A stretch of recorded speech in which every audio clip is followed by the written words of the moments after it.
Hola, yo soy Mili Yo soy Nadia y estas son las ideas de Mili y Nadia. Hoy vamos a hacer slime solo con dos materiales.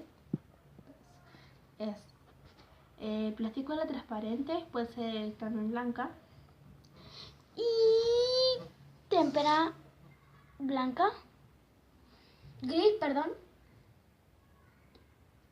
y témpera rosa. Bueno, Vamos a hacerlo. Bueno, acá tenemos la plasticola Hola. y la témpera. Le ponemos un poquito de témpera. Y témpera rosa y témpera blanca. Y ahora lo mezclamos con el dedo o con algo. Y miren cómo se hace. Al principio se va haciendo un poco durito, pero se va despegando. Ustedes le pueden hacer del color que quieran y le pueden echar un tarro entero de plasticola para que se haga mucho. Le pueden echar brillantina, purpurina.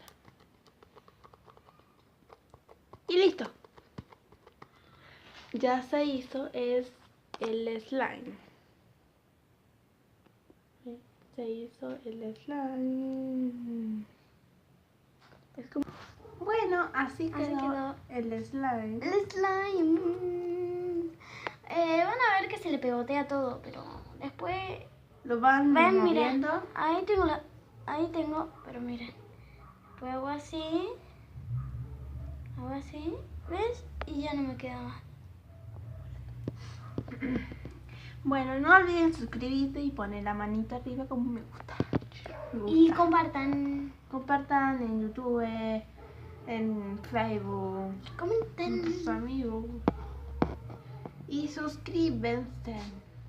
Bueno, adiós.